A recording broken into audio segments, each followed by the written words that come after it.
Welcome to OLC 4.0. This is term 2B, class 18, A26, and we're going to be talking about using a thesaurus today. It is Tuesday, May 14th. Did I say Tuesday or did I say Monday? And this is Jillian Percy, apparently a very confused Jillian Percy. Oh, and why does it do this to me? Sorry, hang on a second. Every time I switch computers, it just doesn't like it very much. Hang on a second.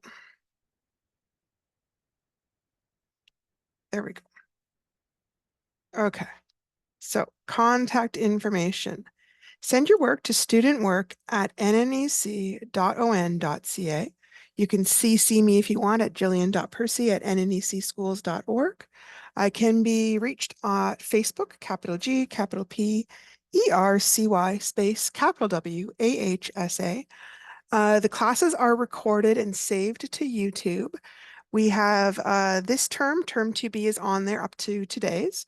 And then there are 3 previous terms. If you are ahead of where we are today, I would take a look at term 2A and check out the recordings for the right class. Whenever you handwork in, please include your full name, the course name, the assignment number, and the name. If an assignment asks for both a rough draft, please send them both and label them. They don't always have the exact same marking scheme, and they often have different marks. So I need to kind of know what it is, all right? Today's work. Oh, it is not opinion. It is not prefixes. It was at one point. Sorry, I change things around sometimes. Understand how to use a thesaurus. You guys hear there's a siren in the background. I don't know if you guys can hear it. Understanding different types of opinion writing, understanding how to write an opinion paragraph, understand the format of an opinion essay, understanding the steps of the writing process as it relates to the opinion essay, and understand the format of introductory and concluding paragraphs. Okay, so a thesaurus can help us find alternate and more interesting words. Sometimes as we're writing and scrambling to finish a writing assignment, our mind can go blank. We've used the same word over and over, and we know we should change it, but we can't quite think of a new one to put in its place. This is a great time to pull out the thesaurus and give yourself some ideas. Let's say you're trying to describe a city scene and you keep using the word building, building, building, building. It's not really bringing any specific picture to mind, and you can't keep using the word building in all your sentences. It sounds ridiculous. What does the thesaurus suggest? So maybe this is the building you're trying to describe, this little city scene, right? So I looked up building and looked at some of the different things. Sometimes they give you very specific types of buildings, like a shack, a chalet, a villa, a chateau. Other times it's more generic things like structure, house, edifice, hut, shed, erection, construction, cabin, castle, cottage, tower. So I'm not going to necessarily use every single one of these for cityscape. I might use some of those if I was describing a city scene in another country. I might use structure, edifice, tower, skyscraper. Other online thesaurus sites have other words. Some of the ones that came up with were monument, high-rise, monolith, architecture, design, development, creation, complex, or facility. Oh, okay. So if I was writing a paragraph, instead of just using, like for example, okay, there were some tall blue buildings in the background. No, there was 3 or 4 tall skyscrapers of different heights. In the beginning was a apartment that looked like a castle. Over to the right was a facility designed as a nursing home. You'd kind of just keep on using those instead of saying the building, the building, the building. That's the idea. Okay, the sources also tell you about different meanings. Um, so, for example, the word charge has a whole bunch of different meanings as a noun: indictment, mission, instruction, responsibility, attack, cost, stewardship, expense, thrill, management. It can also have completely different meanings if it's a verb. Things like to ask, to impose, to task, to order, to accuse, to fill, to assault, or to thrill. So keeping in mind when you're trying to find a synonym, you want to make sure that when you're looking it up in the dictionary or the thesaurus, that you're looking it up for the meaning that you are currently using. So, for example, the police are going to charge him with murder. I might want to choose a word like prosecute, incriminate, condemn, imprison, those kind of things. Whereas please put our lunch on the charge account. That's not talking about this kind of charging somebody with murder. Expense account, the price, the expenditure account might have like a petty cash, that kind of thing. So when you're finding synonyms, make sure you're finding a synonym that matches the meaning of how you used the word in your sentence. Not all words have a whole lot of multiple meanings, but some words do. Like I was actually kind of surprised by how many different meanings there were to the word charge. The other thing to keep in mind when you're using synonyms are alike, but they're not exactly alike. They can't be used like one brick and you stick another brick in, right? They're a little bit more unusual than that, right? It's like as if you had a stone wall, you might have to find another stone that fits exactly. You couldn't just grab a pebble and stick it in the same place. And you couldn't just grab a boulder because it might not fit either. Okay. When you look in the thesaurus, most words will have multiple synonyms, but many of them don't mean exactly the same thing. So picking any one of them to just substitute could give you some misunderstandings. Let me give you an example. Let's say you're writing a paragraph for your teacher and you want to explain how hot the temperature is. So you check the thesaurus and you grab a word at random. Fervid. And then you proceed to write the sentence in your paragraph. He felt so fervid on that summer day by the pool as he talked to Barbara, the postman. However, your teacher knows that fervid can also mean intensely enthusiastic or passionate, not just hot. So is the character trying to say that he's got an undying love for that postwoman? Or is he just trying to say he's feeling hot on a hot summer day? So you have to be a little bit cautious what you use, or you may give some unintentional meaning to your sentence. Sometimes we have what we call shades of meaning. Several words may be all loosely synonyms with each other, but they might have a slightly different sense of intensity. So, for example, different words for cold. Which one of these seems least cool? Which one of these seems most cool? We've got glacial, chilly, cool, nippy, icy, freezing, crisp, bracing, arctic, and frigid. So if I put them in order from least cold to most cold, here is how I interpret those words. Crisp, cool, nippy, bracing, freezing, chilly, icy, glacial, arctic. And actually I see chilly. I might put chilly in between bracing and freezing. So here's the thing, right? Different people may have slightly different ideas as to what those words are, how cold they imply, right? And that can do with how people use language in your area or how your family uses language. It just kind of depends. But it's been to be mindful of, right? If I walked outside and there was a massive blizzard that had cars crashing everywhere and it was a whiteout and it was like -50. I'm not going to call that a crisp day because crisp just does not do adequately to describe how cold that is. On the other hand, if it's the end of summer and the temperature's just turned a little bit cold, but I'm only still wearing like a little tiny like long sleeve shirt and my legs are bare. I'm not wearing sandals, I'm wearing my runners. I'm probably not going to call it Arctic either, right? It's cooler, it's crisp, but it's not Arctic or glacial. So you have to kind of use the word that suits your specific meaning. How does this affect your writing? Well, like we said, if you choose a synonym that is quite different than what you intended, it might give your reader the wrong impression. For example, let's say you're trying to convey that a family is outside and there's a very light wind outside, but here is what you write. Mom and my sisters picked flowers as a blustering wind rustled through the trees. So when I read that, blustering sounds very strong. So in my mind, I have a comical picture of a mom and a sister picking flowers as their hats are flying off, their hair is whipping about, and the flowers are falling apart in their hands. It's such a strong wind. However, if I use a different synonym, Mom and my sister picked flowers as a gentle breeze rustled through the trees. Oh, well, that's a much more peaceful kind of picture then, right? I'm not picturing them being blown off their feet. So mildly windy day or a gentle breeze versus an extremely windy day where mom and the son are hanging on to the tree for dear life. Okay.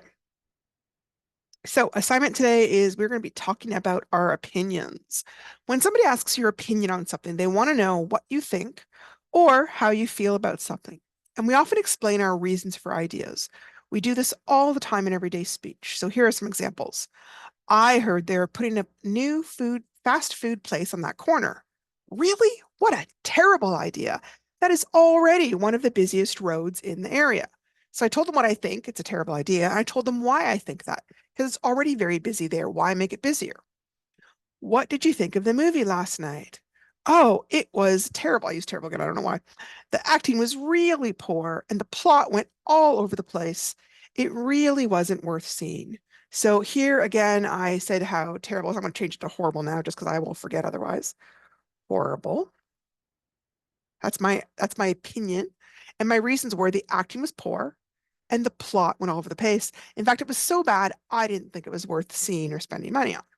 So when you give your opinions, that's what we're doing. We're giving our idea or our feeling, plus we're giving our reasons. Sometimes opinion writing is called persuasive writing. Sometimes we're trying to persuade or convince people to do or to not do something based on what we say about it, or to think the same way that we're thinking about something. There are all sorts of formats that use persuasive writing, things like advertising, letters to the editor, complaint letters to businesses, grant proposals, reviews for games, books, movies, opinion columns in the paper. So, for example, this is an opinion letter. It's from, I forget if it's from a magazine or I think it's from a magazine. And the person is upset because they felt that a recent article was not giving the complete picture. And they had a different opinion than what the writer was. And they give their reasons in here for that. So it says, forests won't save us from climate change. That's the original article.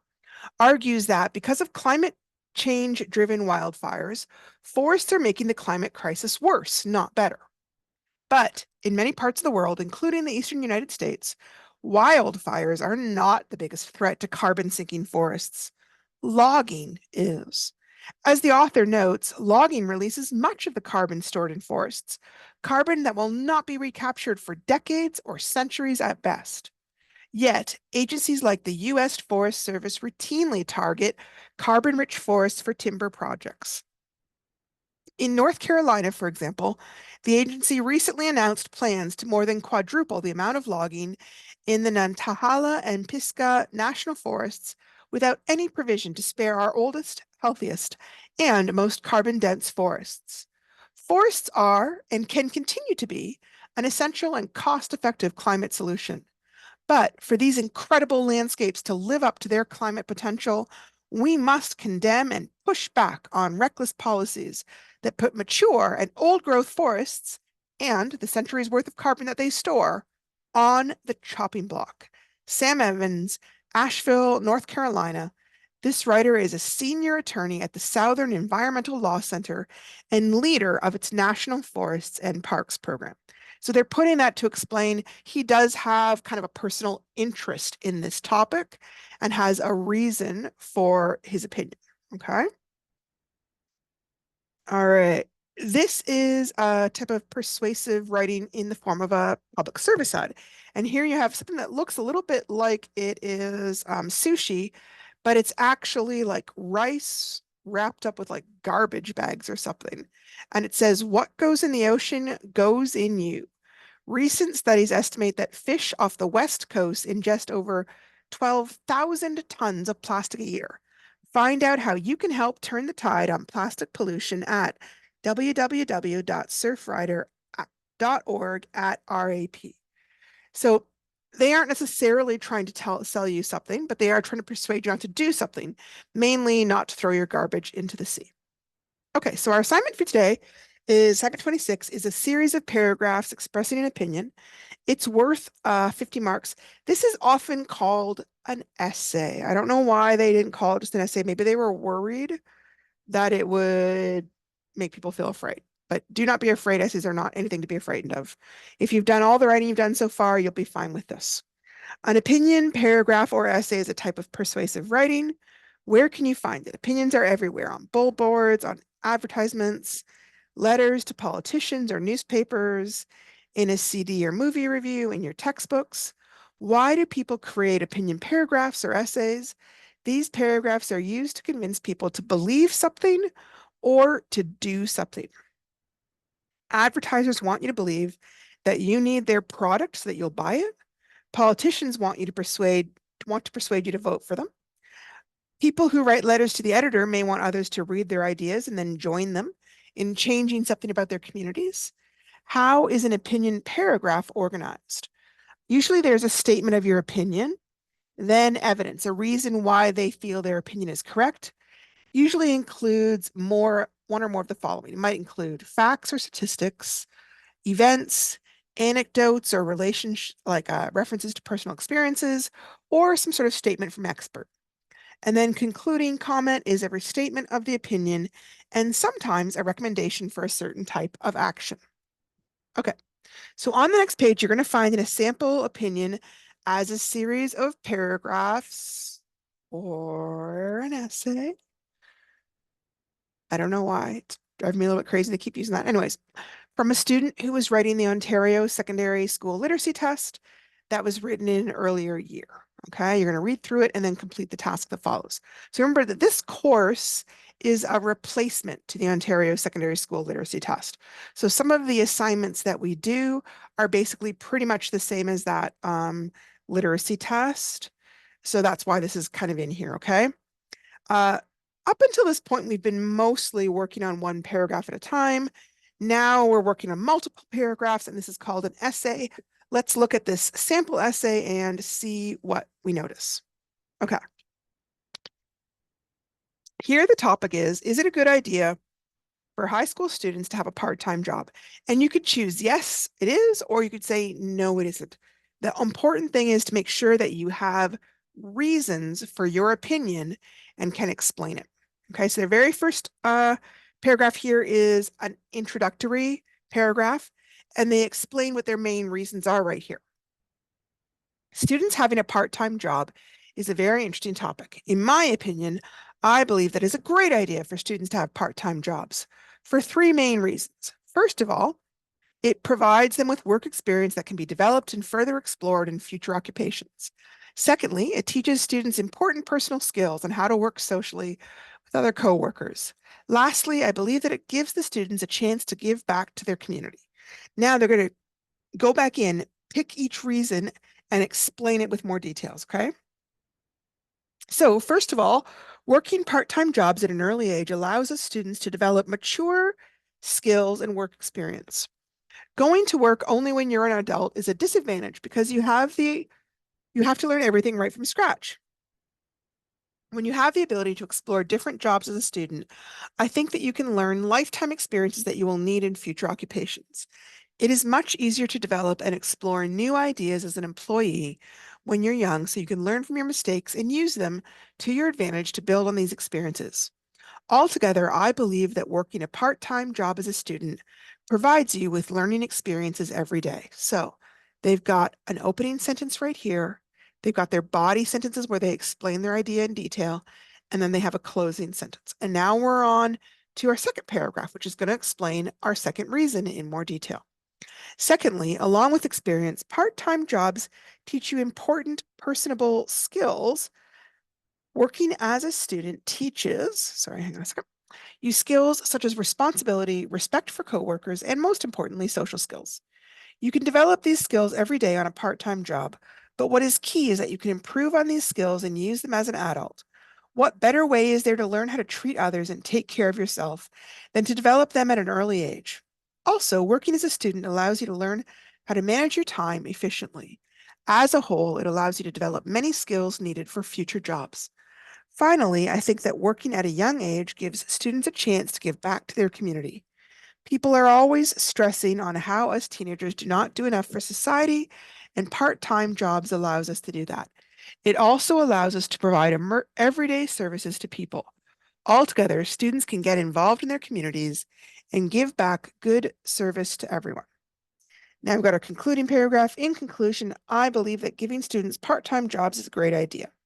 It gets students off the streets and into great learning experiences. It not only provides us with great skills, but teaches us discipline and responsibility. It gives teenagers a chance to become personable and develop for future endeavors. So rather than just having an opening sentence, it had a whole opening paragraph. Instead of a closing sentence, it has a whole closing paragraph. And rather than each sentence giving one kind of main reason or idea, there's a whole paragraph explaining the idea. So this is kind of a little bit of a bigger amount of writing. So here's a visual of the organizational structure. First, you've got the introductory paragraph, your first paragraph with reasons and examples and details, second paragraph with reasons and examples and details, third paragraph with reasons and examples and details, and then your concluding paragraph. Okay. So a paragraph, yeah, this is kind of more or less the same thing we just kind of said. Oh, and that I'm going to get rid of because I just kind of explained, I changed things just a little tiny bit. You are to choose one of the following statements and decide whether you agree with it or not. What is your opinion? Number one, men should be forced by law to financially support any children they have. Do you agree or do you disagree? Or number two, young people who return from juvenile detention should have to complete community service hours and write a letter of apology for past behaviors. Do you agree or do you disagree? Pick one of these statements that you have a strong opinion on about. This writing piece is going to be at least 5 paragraphs in length. The rough copy will be worth 20 marks. The final copy will be worth 30 marks. And the overall total will be worth 50 marks. Okay. It needs to include an introductory paragraph that states your opinion on one of the statements above, and this paragraph should be at least 4 sentences long. It should include 3 body paragraphs. Each body paragraph should be about 4 or 5 sentences long and state one reason you agree or disagree with the main statement. The other sentences in that paragraph should provide examples, details, or arguments that help support or explain your main reason in that paragraph. And then a closing paragraph that restates your opinion in different words. It should be at least 4 sentences long. When you're done, your opinion essay, will be at least 1 page in length, handwritten. Your draft or rough copy should be handwritten, while your final copy can be either neatly handwritten or on a computer printout. Be sure to show that you've done some revising and editing with your rough copy. Okay. So I've included some success criteria. Sometimes people are saying, well, I don't really know what I need to do to be successful. Okay, so here I am listing very clearly what you have to do to be successful and get an A in this assignment. 1, you have an introductory paragraph that states your opinion clearly on one of the topics. Your introductory paragraph is at least 4 sentences long, and the sentences in your introductory paragraph briefly introduce your 3 main reasons for the opinion. In the body paragraphs, you have at least 3 body paragraphs with at least 5 sentences in each of the 3 paragraphs. Each body paragraph has an opening sentence that states one reason that supports your opinion. Each body paragraph has other sentences that give examples or explain the reason in more opinion or explain how this reason ties into the opinion statement. My sentences are not vague or repetitive. Each body paragraph has a closing sentence that restates its main reason in a new or interesting way. So its main reason, not the overall topic. And then the concluding paragraph. I have a closing paragraph that restates my opinion on the topic sentence. My closing paragraph briefly restates or summarizes my 3 main reasons. And my closing paragraph includes a final sentence that provides an overall commentary, conclusion, or summary about the topic. Then we're looking at sentence structure, okay? This is the success criteria for writing and communication skills. Your sentences are clear, easy to understand, and they are not repetitive. Your sentences are complete and do not run on. You have used transition phrases and introductory phrases to help the connectivity and flow of your essay. You have used capitals correctly. You've used punctuation correctly, especially commas and apostrophes. You've checked your spelling. You've checked for common usage errors such as subject-verb agreement, using articles in front of singular nouns, and using prepositions correctly. Those are the three main errors I see. Okay, if you're having trouble thinking about which topic to choose, you might want to set up a quick chart for yourself.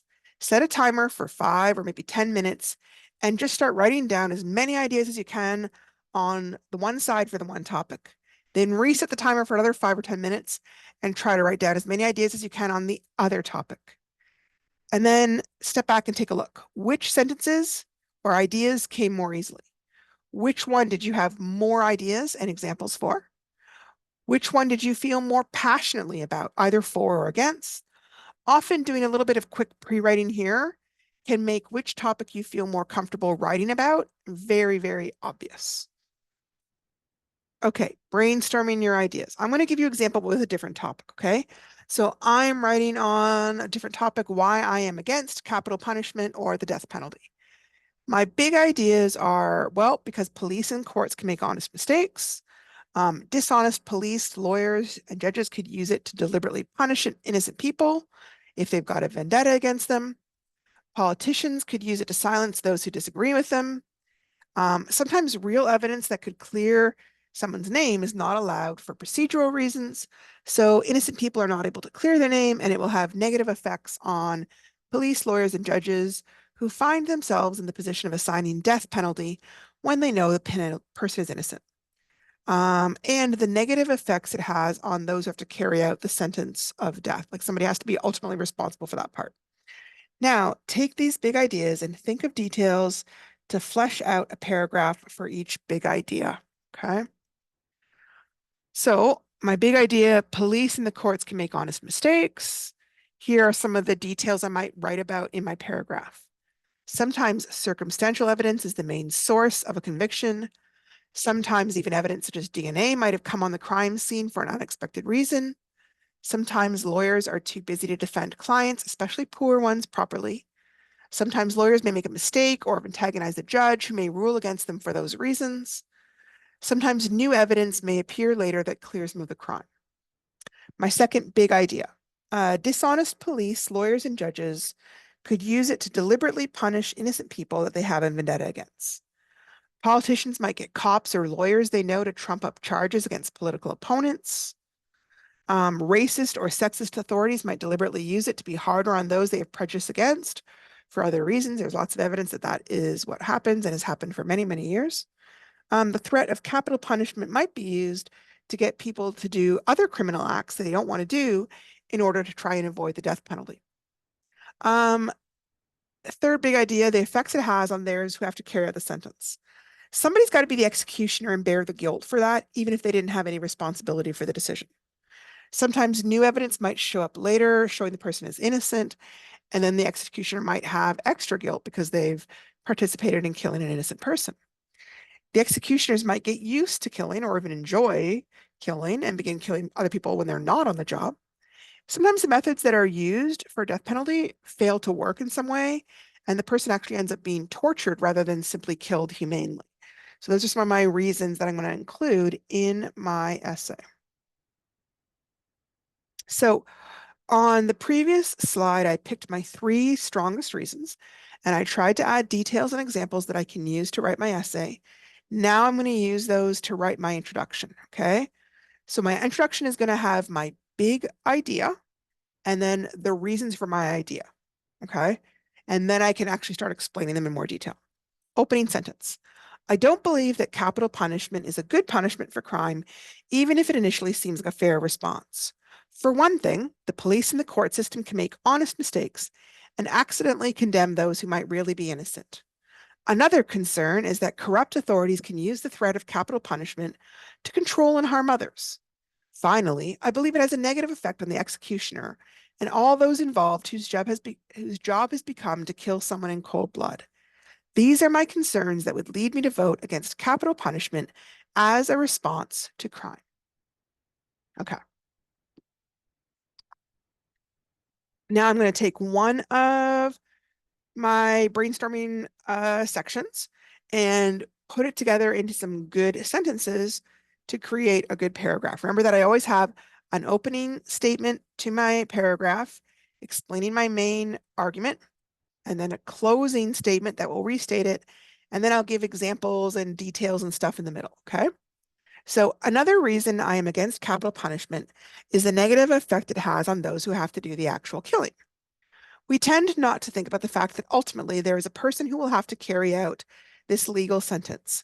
Sometimes the methods used to execute prisoners may fail, and a person ends up in prolonged agony, which makes the executioner an accomplice to something that amounts to torture. As well, the executioner may struggle with guilt over doing the killing, even if they agree with the sentence. Occasionally, new evidence may come up that proves a condemned permanent prisoner was actually innocent, which can cause the executioner mental anguish. On the other hand, they might come to enjoy killing or feel like they are above the law and begin killing others for fun. I feel like the overall effect on those who we hire to carry out our sentences of death is very harmful to them as human beings. So that's an example of like a body paragraph, okay? So as I write my other body paragraphs, after I write my other body paragraphs, I'm going to need to write a closing paragraph. And remember that it will need to echo and restate my introductory, not my paragraph, but my idea. My idea. Um, uh, without just repeating myself. And this is where synonyms and rephrasing things can be very helpful. So I'm looking at my main paragraph, but that's because I want this to sound different, but still have the main ideas. So here's my closing, the opening sentence to my last paragraph. Sorry, it's kind of awkward to say. Ultimately, I believe that advocating for capital punishment as an effective response to crime overlooks many problems with carrying it out. In the real world, the police and the lawyers make mistakes that can condemn innocent people. In the real world, there are some politicians, judges, and cops who are corrupt or even evil, and who would use capital punishment or even the threat of it to harm and control others. Finally, in the real world, the sentence written on paper that seems so abstract must be carried out by real people who will have to live with the guilt, the mistakes, and the corroding effect of being hired to kill. Together, these reasons seem too great to include it as a proper response in a society that has to be carried out by humans with all our faults. Okay, you don't have to do the highlighting, by the way. I'm just doing that to make it really obvious where my sentences begin and end. Okay, so that was my rough copy, and I have lots of things I want to change in there.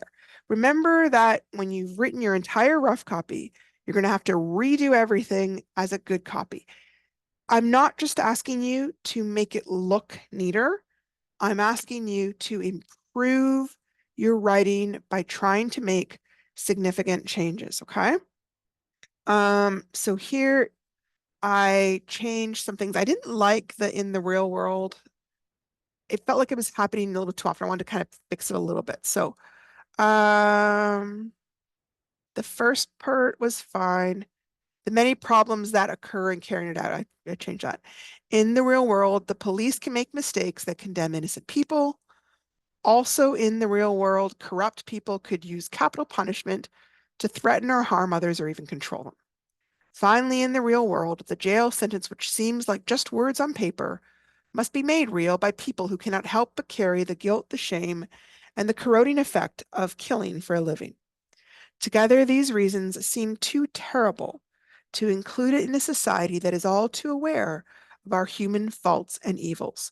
Too great, I meant like too big, but I was worried that great might sound like, yay, it's awesome. So that's why I changed it to like too terrible. Okay. So this isn't super different, but there are some small differences to make it sound better. This is the rubric for the essay. And this is kind of ultimately the rubric I'm going to use to mark it. Check your unit. If this gets changed, I will have changed it in your unit, okay?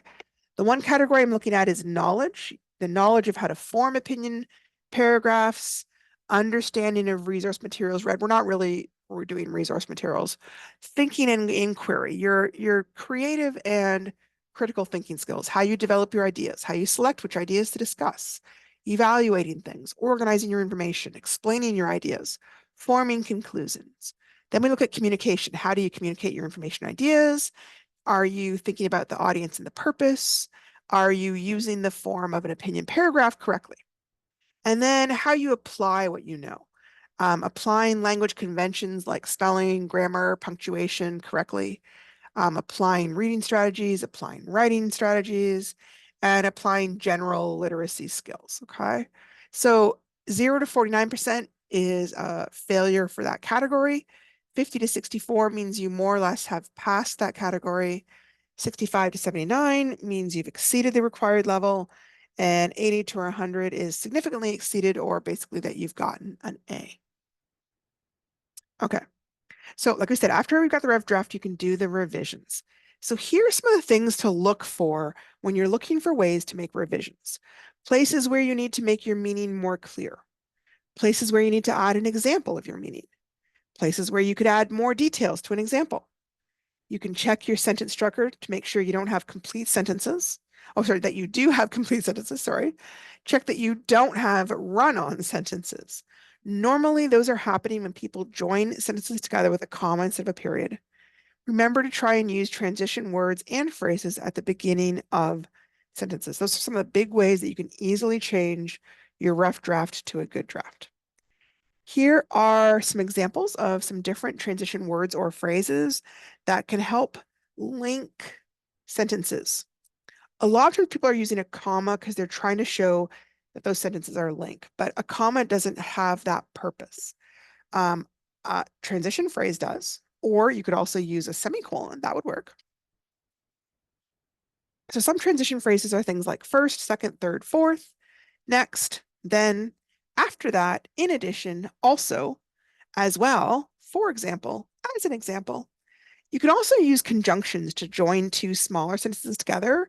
Remember that conjunctions can explain time sequence, they can explain cause and effect, they can get across things like place or conditions or limitations, things like but, although, however, therefore, since, because. Okay. It's really important when you're writing a paragraph to have a mixture of sentence structures and sentence length.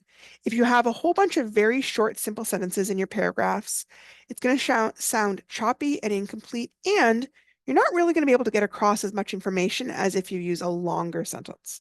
However, if you have a lot of very long, very complex and compound sentences, it can make it really hard to follow the ideas or the arguments in an essay. It can also be somewhat off-putting to read. If you tend to write a lot of short sentences, start thinking about how you can combine some of them to make your paragraph and sentences more interesting. If you tend to write a lot of long, convoluted sentences, think about how to shorten or condense some of your sentences so the paragraph is easier to understand. And if you're not sure, take a look at my comments and the marks that I have made on previous assignments. If I've written be careful of incomplete sentences, then you're probably not writing very long sentences and you're forgetting to include the subject. If I've written, hey, be careful about run-on sentences, that means you're probably writing too many long run-on sentences that are ineffective and inappropriate. Okay. So look at what I've written to you in previous assignments, and that will help you know. People generally tend towards one or the other. I don't know why, but people either tend to do a lot of incomplete sentences or they tend to write a lot of run-on sentences. I don't know why that is, but it's true. So I'm going to start with the one that I think is actually the most common, which is when we have a lot of long sentences, okay?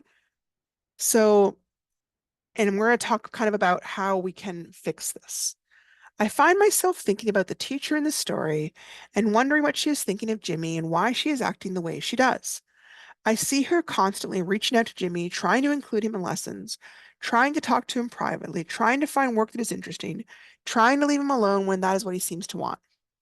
I wonder how she views Jimmy, if she thinks he's all messed up, or if she understands where he's coming from, or if maybe she doesn't know what to think.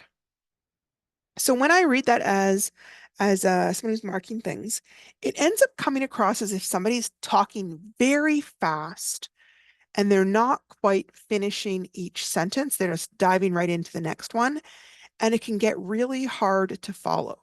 So the big thing sometimes is take a look. What was my main idea? Let's explain that really well, and then I'll go on to the next idea. So I find myself thinking about the teacher in this story and wondering what she is thinking of Jimmy. So hang on. I'm gonna kind of do this over. Okay. I'm going to change it to I wonder what the teacher in this story is thinking about Jimmy and why she is acting. I'm going to say, I could put strangely, but I don't think she's acting strangely, but she's not acting all business-like. Like she is going out of her way to reach him. So maybe that. Why, why is she going out of her way to connect with Jimmy? Okay. And I want to explain what I mean. So, for example, I see her reaching out to Jimmy, and I'm going to explain how by trying to include him in lessons, even when he doesn't volunteer or really want to talk at all. She also tries to talk to him privately and she goes to his house, right?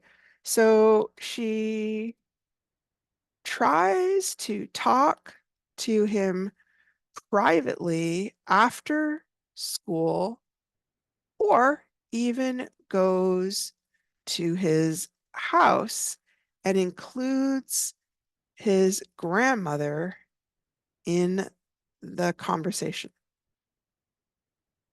So you see here how I'm reaching out, I'm taking one idea from the sentence and I'm trying to explain that idea really well instead of trying to cram like 5 ideas into one sentence. Because when you do that, it's usually really hard to explain each idea well. It may be a really good idea, but you're not giving yourself enough space to explain it. So this is what I would do if I had a lot of long run-in sentences. So if you look here, I've got a period here, a period here, a period here. I haven't just got like 5, 6, 8, 10 lines without a period. If that is happening to you, if you're writing like a half a page and you've only got 2 periods, then you're probably using run-on sentences and you need to kind of go back and do what I'm showing you right here and try and shorten it and explain each idea with a little more detail rather than trying to put all your good ideas into one big sentence, okay? And then the next idea is too many short, choppy sentences. And there's 2 problems with this. One, it usually means you're not giving me enough details. B, it doesn't seem as mature. There's a lot of information missing when you're not writing longer, more detailed sentences. So here's my very short sentences. Jimmy seems sad. He misses his old friends, but he doesn't want to do drugs anymore. But he doesn't have any new friends yet. He doesn't have a girlfriend. He isn't sure how to talk to Teresa. He doesn't know what to say to his baby. It seems like he's pretending he doesn't exist. I think Jimmy is lonely. Now, these are all reasonable ideas. I think they just need more details and more explanations or connections between the sentences. So it's not just like a list of things that are wrong, but a coherent, unified argument. Okay. Jimmy seems sad, even though he is back home with his family. He misses his old friends because he doesn't want to do drugs with them anymore. Right? So I connected these two short sentences. I explained that the he doesn't want to do drugs anymore is connected to the old friends. Otherwise, I didn't say that the friends are doing drugs. I didn't explain it. But here it makes it more clear, right? Um, he doesn't really have a current girlfriend, right? And he isn't sure how to talk to his old girlfriend, Teresa. Okay. So I'm again explaining it a little bit more thoroughly. He doesn't know what to say. He doesn't know what to say to his baby. He doesn't even know how to visit his baby. He feels guilty about the baby. So he doesn't want to visit Chance, I think is the name, or even talk